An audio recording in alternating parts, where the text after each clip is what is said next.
Hello and welcome to Week 2, Part 1, The Constitution as a Framework.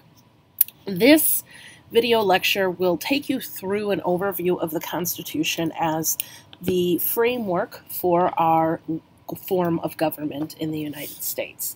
So for a lot of you, and hopefully for all of you at some level, this will be a refresher, talking about some of the obligations of each branch, but actually going beyond that and talking about the Constitution as a document, ratification and amendment, and some of the key amendments that have been made to the Constitution.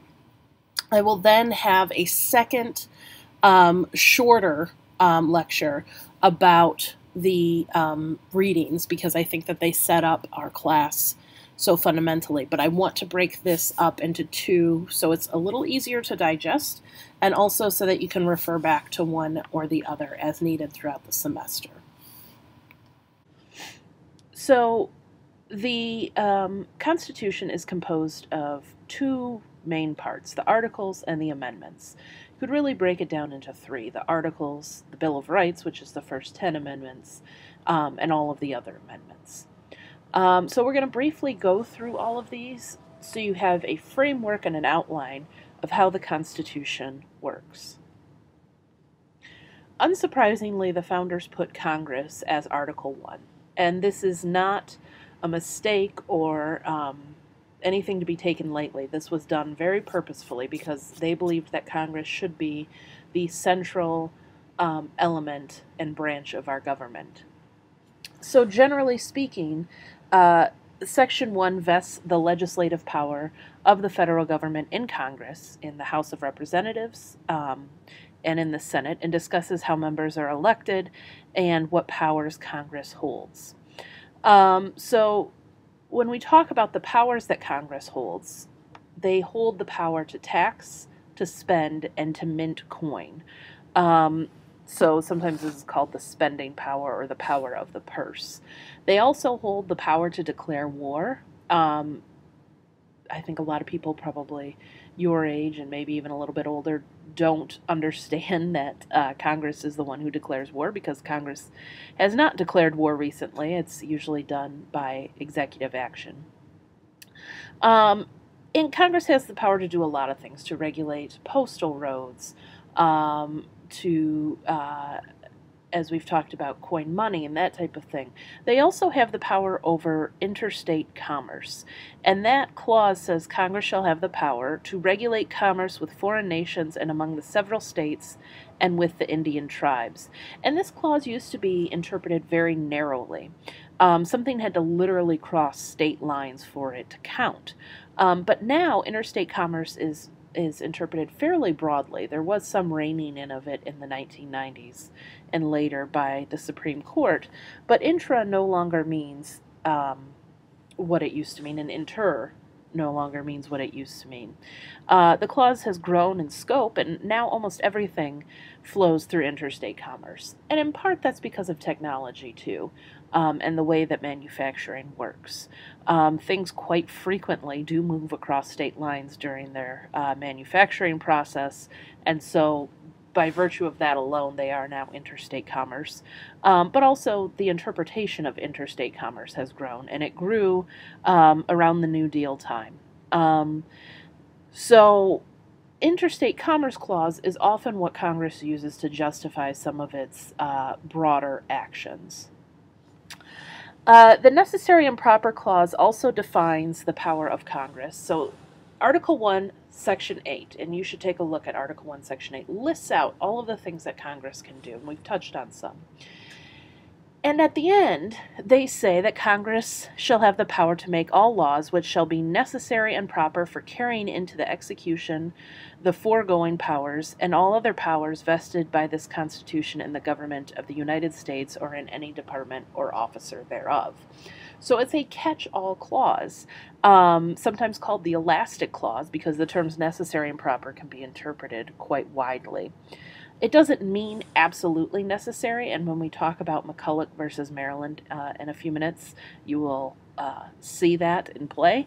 But it means that Congress has broad power to act in cases where Constitution has not specifically said it should be working.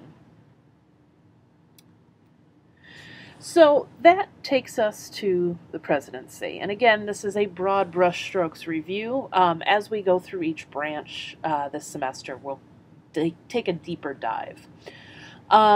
Generally, Article 2 sets up the powers and duties of the presidency, along with the qualifications for president and the process to impeach the president and to impeach other constitutional officers as well. And the presidential powers can be described as falling into one of two categories. One is the powers within the kind of borders, so the domestic policy powers, appointments of officers, the budget powers, which are new. They're added to the constitutional duties by Congress, and the veto power. And we'll go into all of those, some of which you may be familiar with. And then the foreign policy powers, which is everything that takes place outside of the country. So dealing with treaties, being the commander-in-chief of the armed services, and being the chief of state for other countries coming to look to us. That's the chief officer they would deal with. Article 3 sets up the judiciary. What most people don't realize is that Article 3's framework for the judiciary is fairly limited. The federal judiciary is broadly set up in Article 3. It sets up the original jurisdiction of the Supreme Court, but does not describe the structure of the Supreme Court in terms of number of justices or anything like that, nor does it describe the structure of the federal judiciary. That actually took place in 1789 with the Judiciary Act, which started to set up for the first time what we know of now as the structure of the judiciary. And the implications of this are what is important. And the implications of this is that the Congress really does hold a lot of power over the courts. They can change what the courts are able to do and what their jurisdiction is in many cases. Now, in modern times, it would be hard to envision this happening so wholesale, but they could take away the power to hear certain types of cases. Certainly public opinion would play a role in that, but it's theoretically possible that Congress could wholly change what the judiciary looks like and what it does.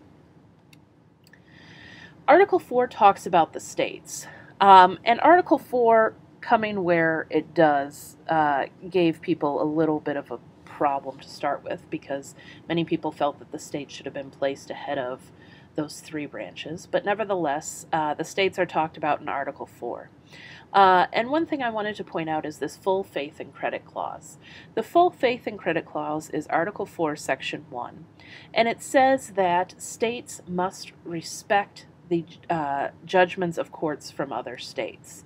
And this covers a little bit more than people tend to realize. So this covers, specific court judgments, but it also covers legal actions like family law, marriage, death certificates, marriage certificates, birth certificates, etc., are supposed to be equivalent from state to state. So Michigan can't require you to get remarried if you move to Michigan and you happen to be married in Ohio. And recently, with the same-sex marriage cases, we found this coming into play because some states allowed for same-sex marriage and some states did not. And so the treatment of those marriages over state lines became a problem. Interestingly enough, the case that opened up same-sex marriage as a fundamental right nationwide didn't really deal with this. It could have done it on a full faith and credit clause argument, but instead it kind of just went to the fact that marriage has been determined to be a fundamental right, and that it should not be abridged on the basis of sex. Nevertheless, the full faith and credit clause allows free movement from one state to another without having to relitigate issues in every state. Article 5 talks about the process of amending the Constitution, and there are two methods by which you can propose amendments. The first method is the only one that has ever been used, and that is a 2/3 vote in the House and a 2/3 vote in the Senate. So if you can get a resolution that gets a 2/3 vote in both chambers, what happens next is that you go on to the ratifying process. Method 2, which has never been used, is a convention of the states. State legislatures could convene a constitutional convention to amend or even rewrite the entire Constitution. You would need a convention of the states to do that, and then you would need a majority of states going forward, and a supermajority at that. It's never been used. It's almost thought of as an impossible way of amending the Constitution. And then the ratifying process. So you can propose an amendment, but ratifying it requires approval by the states. And you would need 3/4 of state legislatures to ratify the Constitution. And when there are 50 states, that means you need 38 state legislatures to ratify an amendment. So once the joint resolution is passed in both chambers under Method 1 with the 2/3 majority, it is sent to the state governors so they may pass it on to their state legislatures. And those state legislatures then vote on the ratification process, and you need 3/4 of the state legislatures to approve the amendment. It's not surprising that we've only had 27 amendments, given the difficulty amending the Constitution. This process is very arduous. It can take years, it can take decades, and it could even take centuries. We had one amendment take over 200 years. So this is not an easy process, and it's only when public opinion is really weighing in favor of making an amendment that it happens. Article 6 talks about the supremacy of the federal government. And the Supremacy Clause simply states that the Constitution is the supreme law of the land. That when it comes to determining what law trumps state or federal law, that the Constitution of the federal government is the one that shall be supreme. So this is Article 6, Section 2, and it says, "The Constitution and the laws of the United States, which shall be made in pursuance thereof, and all treaties made, or which shall be made under the authority of the United States, shall be the supreme law of the land, and the judges in every state shall be bound thereby, anything in the Constitution or of laws of any state to the contrary notwithstanding." So what this brings up for us is the McCulloch versus Maryland case. And in McCulloch versus Maryland, we have a situation where the Supreme Court is forced to decide whether a state can tax a federal entity. The state of Maryland attempted to tax the federal bank, the national bank, which was very unpopular at the time. And it got all the way up to the Supreme Court, and the Supreme Court said that the state could not tax the federal government, that the power to tax is the power to destroy. And because this is the process of holding money, a bank, that is extremely important. So the Supremacy Clause and McCulloch versus Maryland stand for the fact that the law of the land is the Constitution, and that everything else falls under the Constitution in terms of importance. Also, Article 6 requires that all officers of the government and of the state governments provide an oath or affirmation when they take office. I am skipping over Article 7 because it talks about the ratification of the Constitution, but we will talk about that a bit next week when we talk about ideology. So I'm going to quickly go through some of the key amendments. The Bill of Rights is the first 10 amendments of the Constitution, and the first 10 amendments of the Constitution are usually the ones that are the most popular and well-known. Excuse me. So I encourage you to read through them. I'm not going to go through each one here. We will talk about them more as we hit on them throughout the semester. But those first 10 amendments, most of which have to do with individual rights, should be understood in the context in which they are written. And that context is James Madison wanting to control the process.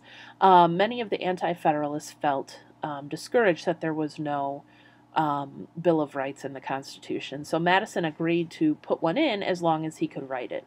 There were originally 12. There were 2 that were taken out, one which had to do with the apportionment of representatives, which if we had kept that formula would have given us about 5,000 representatives right now. We currently have 435 and we don't like them, so I can't imagine 5,000 would be much better. And then the other one, which eventually became our 27th Amendment, if you remember a few minutes ago I mentioned an amendment that took over 200 years to pass, said that Congress cannot raise its pay for the same session that it's in. So they can raise their pay, but it doesn't take effect until the next session of Congress. So theoretically, everybody could get voted out, and the people who voted for the pay raise are no longer there. Other than that, the amendments were ratified, and we get the first 10 amendments to the Constitution. And some highlights from 11 through 27. The Civil Rights Amendments, 13 through 15, are pretty important. We'll talk about the 14th separately in a second. The 13th outlawed slavery. The 14th put into place equal protection, due process, privileges, and immunities, which again, we'll talk about in a second. And the 15th outlawed the denial of suffrage or the right to vote based on race. Those 3 taken together are called the Civil Rights Amendments, or Civil War Amendments, rather, that should say. And they came about immediately following the Civil War. The 16th Amendment is what allows for a federal income tax. The 17th Amendment allows for the direct election of senators. Many people don't understand that our senators were originally selected by state legislatures, not by popular vote. The 17th Amendment changed that. The hope was that the direct election of senators would lead to more popular control of what got done in the Senate. There's arguments that it's actually done the opposite because it costs so much to run a Senate race. But we'll talk about that in a couple of weeks. The 19th allowed the right to vote for women. We had a section of time where we thought we would prohibit alcohol in the 18th and then realized that was a bad idea and repealed it in the 21st. And after the Vietnam War, we decided that people who are over the age of 18 should be able to vote. The argument being that if you are old enough to be sent to war for your country, you should be old enough to vote for your country. The 14th Amendment I wanted to separate out for a minute because there are so many complexities with it, and kind of hit on some of those main complexities. The first is the element of equal protection. Equal protection means that the government has to provide you with the same legal protections that it provides everybody else. It cannot treat you differently on the basis of some immutable quality, like race, ethnicity, national origin, etc. It's in Section 1 of Article 14, and it says, "No state shall deprive any person of life, liberty, or property without due process of law," which we'll talk about in a second, "nor deny to any person within its jurisdiction the equal protection of the laws." So that means the government cannot separate or segregate people out on the basis of these qualities. The Due Process Clause, which I read as part of that, it has 2 components. There's a 5th Amendment Due Process Clause, which applies to the federal government, and a 14th Amendment Due Process Clause, which applies to the states. And what it provides is that all governments must operate within the law and provide fair procedures to all. And procedures means that they cannot take your life, liberty, or property without giving you a hearing and a right to be heard and notice of what you're being accused of. And so it means that governmental intrusions into your fundamental rights and liberties have to be fair and reasonable and in furtherance of a legitimate governmental reason. And then the Privileges and Immunities Clause states that each citizen shall be entitled to the privileges and immunities of the citizens of the several states. essentially, this allows people to be citizens in any state, regardless of where they are, based on this amendment. And that's a response to slavery. And it says it protects the fundamental rights of individual citizens and restrains state efforts to discriminate out-of-state citizens. So Michigan, for many purposes, cannot treat people from Ohio differently in terms of the right to certain fundamental liberties and rights. Now, you may not be able to vote in this state, but that's a voting qualification, and you're able to vote in Ohio. But they cannot deny you the right to basic freedom because you are from Ohio.